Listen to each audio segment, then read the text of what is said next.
Article 18 उपाधियों का अंत। आर्टिकल 18 में सामान्यतः उपाधियों के अंत के बारे में बताया गया है, जिसमें यह कहा गया है कि राज्य सरकार किसी भी व्यक्ति को कोई भी उपाधि प्रदान नहीं करेगा।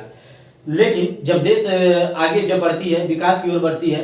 तो ऐसा कहा जाता है कि सरकारों के द्वारा जो होती है बातें की जाती है पार्लियामेंट में बैठ करके, संसद में, और उसके बाद यह विचार किया जाता है कि अगर राज्य में कोई अच्छे काम करते हैं वो अपने पोस्ट पर रह करके, तो उसे कोई उपाधि नहीं दिया जाएगा, तो उसकी मनोबल नहीं बढ़ेगी। तो उसके बाद क्या होता है कि आर्टिकल 368 के तहत संविधान में संशोधन किया जाता है और आर्टिकल 18 का सब क्लॉज 1 जोड़ा जाता है, जिसमें यह कहा जाता है कि राज्य सरकार सेना और शिक्षा को छोड़ करके किसी भी व्यक्ति को कोई भी उपाधि प्रदान नहीं करेगा। कहने का अर्थ यह है कि राज्य सरकार जो है सिर्फ सेना और शिक्षा के ही मामले में उपाधि दे सकते हैं, उसके आगे नहीं। सेना के अंतर्गत कहने का अर्थ यह हो गया कि आर्मी, आईजी, डीआईजी, एसपी, दरोगा, ये सभी हो गए। और शिक्षा की बात कर लिया जाए तो डॉक्टर, प्रोफेसर, सब इस सभी को जो है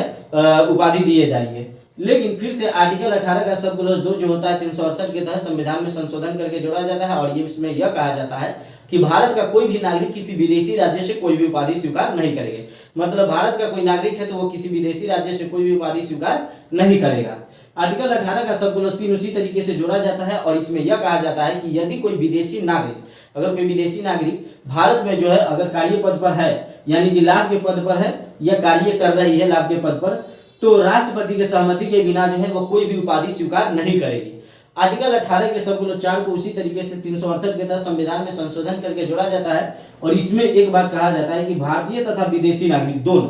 भारतीय तथा विदेशी नागरिक अगर लाभ के पद पर कार्य कर रही है या कार्यरत है तो राष्ट्रपति के सहमति के बिना जो है कोई भी उपाधि स्वीकार नहीं करेगा। एक हम नोट्स के बारे में याद रखेंगे कि उपाधि के अंतर्गत की अगर बात कर लिया जाए तो भारत रत्न हो गया, पद्म श्री, पद्म भूषण, पद्म विभूषण, जो ये पुरस्कार हो गए, ये उपाधि के अंतर्गत नहीं आती है। और एक बात और, ये अगर किसी को मिलती है तो वो अपने नाम के आगे जो है इसे नहीं लगाएंगे। यदि अगर कोई नाम के आगे लगाता है तो इससे क्या किया जाएगा कि यह उपाधियां जो है उसे वापस ले लिया जाएगा।